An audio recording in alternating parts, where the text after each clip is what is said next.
Hello everybody and welcome back to another one of those videos where I talk about updates on the Steam version of Dwarf Fortress coming from Toady1 and KitFox. There's been a lot of exciting developments in the past few days, some things that I kind of want to tease and some things I really want to talk about. But the main thing that I want to talk about is the Steam page, so that's going to be the brunt of this video, because a bunch of screenshots were added, meaning we get to see some pictures, and they're pretty looking. Let's dive in. So the update to the Steam page, a number of screenshots were added. There's also been like teasers of a trailer that's in the works and a few other things, which I don't have to show yet. However, I do have a bunch of screenshots. So 9 new screenshots were added to the Steam page. Brand new screenshots, including a bunch of new stuff that we haven't seen before, as well as some stuff that we have seen before and stuff that was released recently. So we get to see those new workshops in action and a bunch of other things. This first screenshot that I'm showing on screen right now, it shows a lovely winter scene in what seems to be a relatively temperate biome. Generally, we can see a whole bunch of different types of trees around here. You can see the different variations in the color of wood of the trunks, as well as this lovely little castle in the middle. Now, I just want to highlight these little gold statues. There is 2 of them, as well as what looks like to be a chair kind of in between them. We have a little dwarf near the door. I want to show off these statues because this is something that was brought up quite significantly early on in the development of the premium version of Dwarf Fortress, but then wasn't mentioned again since. The fact that the statues actually show the image that's on the statue. So currently in the main game, statues are just individual sprites. It just shows one image. In order to actually see what's on the statue, you have to select the statue and zoom in and take a closer look and read the description of the statue. However, this is a much more powerful look at the actual image. Of course, elsewhere in this image, we get to see this lovely snow-covered field with this awesome little kind of castle, fortress kind of setup in the middle. We also, over on the left, we get to see a little, what I assume is a drawbridge entrance from the top, looking down on it, and then down on the lower Z level, you can kind of see the walkways where the dwarves have been running back and forth and trampling the grass. And then, of course, up and into the fortress. If we look kind of around here, we can actually kind of see where the biome splits and changes from one biome type into another, because right where this Z-level drop happens and it drops down to the lower level, the vegetation and the trees very drastically change. This usually means it's shifting from one biome into the next, so this kind of looks like the difference between like a forest and a grassy plain biome. Of course, I'm just guessing here as I haven't actually had the opportunity to get my hands on any of this. We do know this is mid-autumn, so it's definitely kind of on the colder side, either northern or southern, depending on where in the map they happen to be settled. Now, I think that this looks gorgeous. This is my first time actually seeing snow for the premium version, and snow is one of my favorite features of Dwarf Fortress. Every winter it piles up, fall happens, the leaves on the trees change color, the leaves fall, you can actually see the leaves landing on the ground, you can see different particles all around the ground and all of the different colorations and things. Snow lands on the top of the trees and falls around the trees and piles up around the trees. It's just a lovely effect, and it's something that I absolutely adore about Dwarf Fortress and the obsessive details of this game.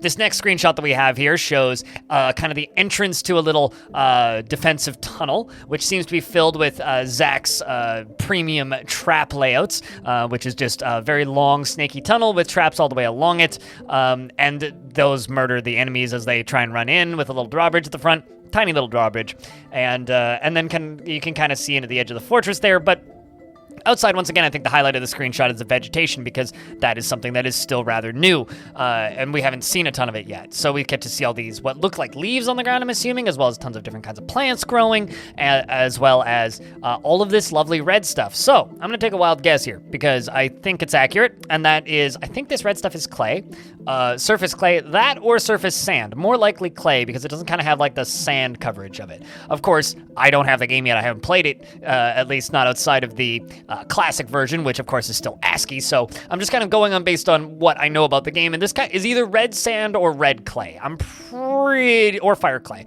I'm pretty sure it's clay though. And once again, just tons more cool vegetation, and it's looking fantastic.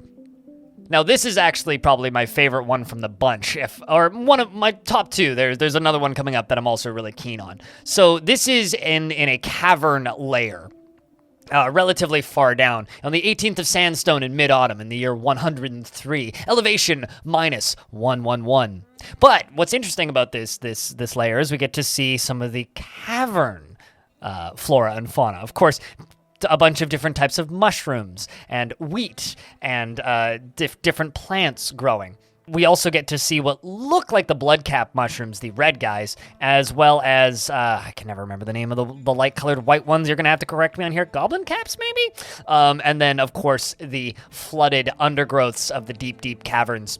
This is a lovely little entrance to a cavern fort, and something that's changing with Premium and the Steam and itch.io versions over the current game that we play is that when you plant gardens underground, you get a growth bonus. So gardening is more effective underground in the cavern layers specifically, instead of just growing on muddy soil or in the soil layers super close to the surface. So this incentivizes the player to plant their underground crops in the cavern layers. So this is just a little farming setup down here. We have a fishery from the looks of things. What I'm assuming is a still, and I'm not entirely certain about the one in the middle. I'm going to take a wild... I could take a wild guess, but I'll let you guys speculate.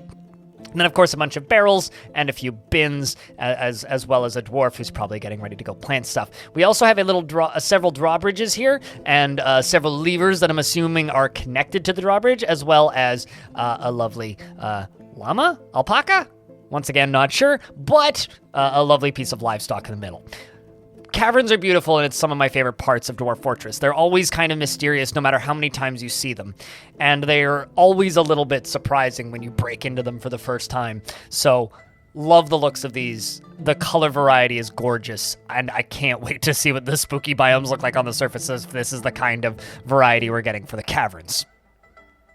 But wait, there's more. More cavern shots, of course. We're going to take a real quick. We're on elevation -4. This is a really shallow cavern, if I had to guess. Yeah, this is a very, very, very shallow cavern.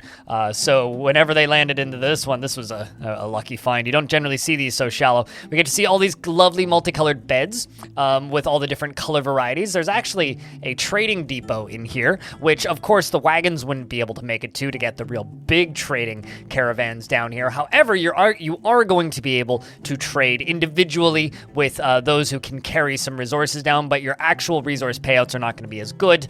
Of course, there is what appears to be butcher shops down here, as well as what I'm assuming is a tanner shop right next to the butcher shop.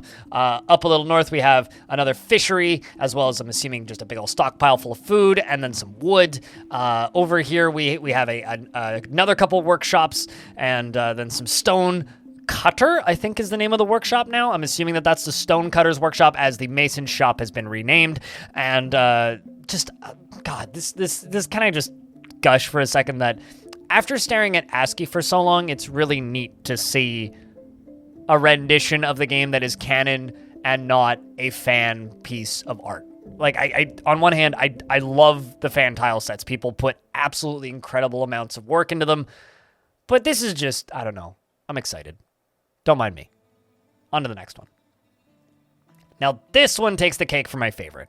Out of all of these, the other one was my second favorite. This is my favorite. This is elevation -111. We get to see some military dwarves training kind of in the middle, and we actually get to see something kind of neat, which is look at this little thought bubble above this dwarf. We're no longer going to have flashing up and down arrows for upset dwarves. Is this dwarf depressed? Is this dwarf stressed? Looking at the upper kind of population smiley faces, that's cool. That's really cool. Also, we get to see this lovely minecart rail that goes on an absolute death roll across a magma sea. That's safe, I'm sure. We get to see some more underground cavern flora and fauna, as well as some smelter shops, and I'm assuming furnaces. Man. Again, we got another stone cutter's shop, and some more statues in a lovely, lovely room, as well as this incredible kind of minecart rail, and then, of course, some more bedrooms in Zach's chaotic style, shall we say? Moving on to the next one. The 6th screenshot of the new set of 9. There's still more to go. We get this awesome cavern layer with split levels. We got water on the left and then just a sheer drop on the right. We get to see the tops of these lovely mushrooms, as well as another grand farm in the middle, with what I'm assuming is the farmer's shop, or rather a still right next to another fishery. I'm trying to figure out which one's the farmer's shop. That's the one that's kind of throwing me off here. We got another butcher shop, and then a tannery, of course, right down here, next to this lovely stockpile filled with bins and barrels. And this one for me is something special because this one represents one of my favorite biomes to build in, a grand desert, a lovely sand desert. So for those of you who don't know, previously, certain types of deserts were difficult to play on.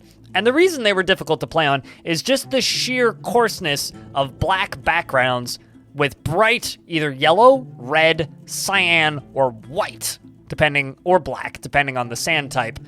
It was just harsh to look at, to the point where certain players just won't play desert biomes. Myself, I will play them, preferably either red or black sand deserts, but seeing this and seeing this lovely glass structure on the surface just gets me very excited because I do like deserts. I like building on deserts, and seeing this glass structure in a desert is lovely and just makes me very happy to see. Of course, there's still a wagon down here as well. Kind of a lonely embark on this one, gotta say. Not a lot going on. Elevation 2. Diplomacy up in the top left. That's gonna be how we're gonna talk to people who want to trade with you. Shoutouts to the wagon in the middle. A very rare endangered creature indeed. Another glorious shot of those beautiful deep down cavern layers. More blood-cap mushrooms. This kind of interesting room in the middle. I'm wondering if this is like Zach's way of doing temples, perhaps? With the fancy floors, 2 more statues, a horse and a dwarf, as well as the minecart rail kind of in the middle. And then we have the second large room full of statues. Again, I'm assuming probably a temple. God, I'm just gushing at this point, I'll be honest. There's so much to look at here, and man. And then the final screenshot of the new set. A little bit sparse, this one. Another presumable temple in the middle. Probably either guild halls around the edges, because those are a little bit bigger, but I could be wrong. There's a crown on the ground, which I think is kind of hilarious because it's almost the size of a dwarf, as well as what I assume is a pedestal with an artifact on it. Actually, that might even be 2 pedestals with artifacts on them. Hard to say. But just as at a glance, we have a well kind of in the middle of the screen. I think that's a new sprite too. Of course, you'll be able to see the bucket down beneath it. And then this very, very, very popular temple/guild hall, whichever it ends up being, with statues in it, of course. This is going to be an exciting fall if things end up panning out the way I hope they do. There is a trailer in the works, and as of time of recording, there's a video in the works that hasn't been released yet. The video is a short video for Twitter. I will link it in the description of this video or in the comments section, or maybe both, once it goes live. I do know that it's been made and it's going to go out. It's going to be showing, air quotes, something interesting. I haven't seen it yet, so I don't know what it is. So keep an eye out for that in the description of this video and in the comments section. Leave a comment below. Let me know how excited you are about this stuff. If you hate it, tell me too. I'd be curious to know. If you like this video, give it a thumbs up. And if you want to support these videos directly, honestly, you've probably been watching them for a while, and you probably know how already. So I'm just going to shut up. Thank you very much for watching these videos. And honestly, I hope to see you in the next one.